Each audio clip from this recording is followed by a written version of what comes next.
Hello and a warmest welcome to Best Analysis, BA Football. At the start of the match, we observed the England national team lining up in a 4-3-3 system. It's a balanced structure where three central midfielders aim to control the rhythm of the game, while the presence of fast wingers on both sides allows England to threaten both width and depth in attack simultaneously.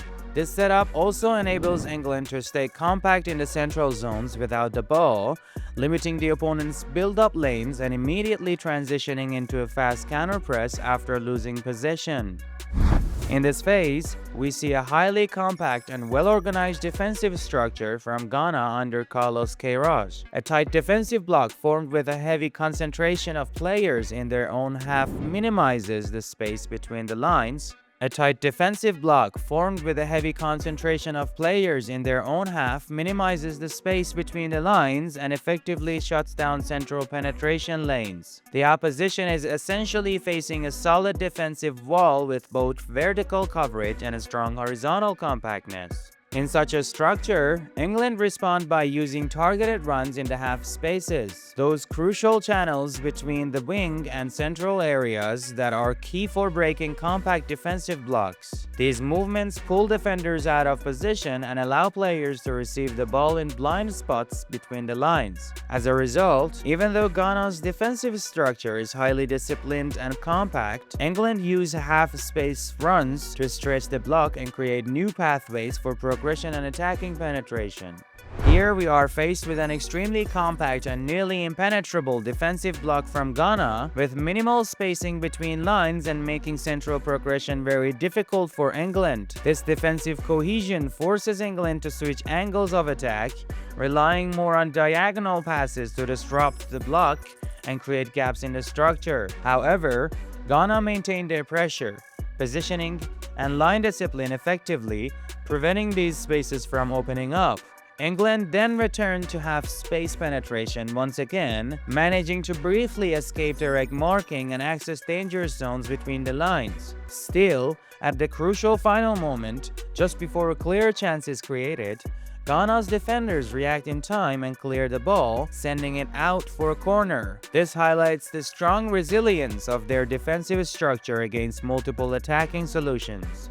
In this phase, we see unnecessary clustering of Ghana's players on the left defensive flank.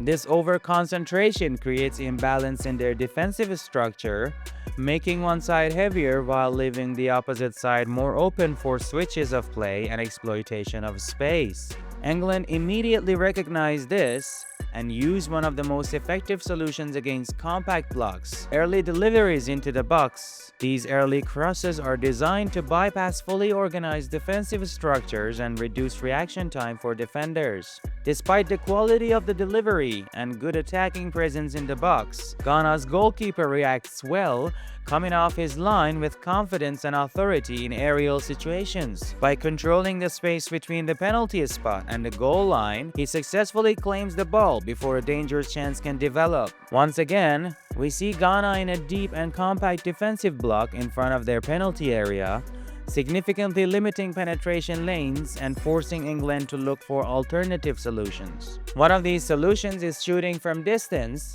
attempts aimed at bypassing the dense defensive structure. However, Ghana's defenders are well positioned and manage to block the shot. England then shifts the ball wide in an attempt to stretch the block and force defensive rotations, hoping to create gaps in central or half-space zones. During this phase, an English player intelligently moves into the half space, dragging defenders with him and attempting to open passing lanes between the lines. Despite these rotations and a structural manipulation, Ghana remain highly focused and react in time, successfully blocking the cross again and denying any clear goal-scoring opportunity, another sign of their strong defensive organization.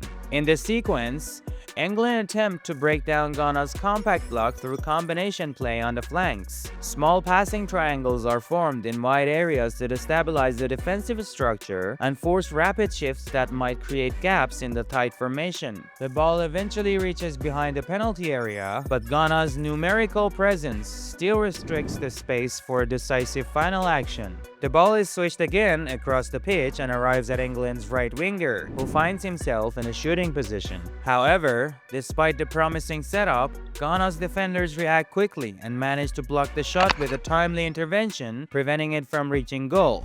Here we observe one of the key principles of breaking a low defensive block. Instead of insisting on slow circulation in front of a compact defense, the attacking team opts for direct play behind the defensive line. Against teams sitting deep in a low block, one of the most dangerous mistakes is either overplaying or delaying decisions in advanced areas. Quick vertical execution is often required to exploit the limited space behind the defense before it resets. England continue to rely on crosses as a primary tool to break down Ghana's compact defensive block, using them to create chaos inside the penalty area. The initial delivery is partially cleared by Ghana, but the ball remains in a dangerous zone, allowing England to attempt to regain position through second balls and maintain attacking pressure. The ball then falls again to the right winger, where England look for individual quality and creativity to produce a decisive action or shot. This phase clearly shows England relying on individual brilliance is a key moment.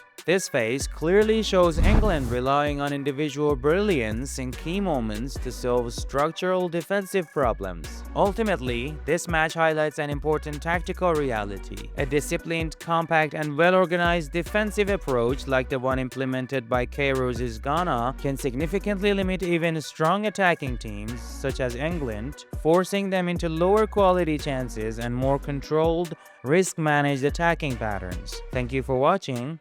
See you next time.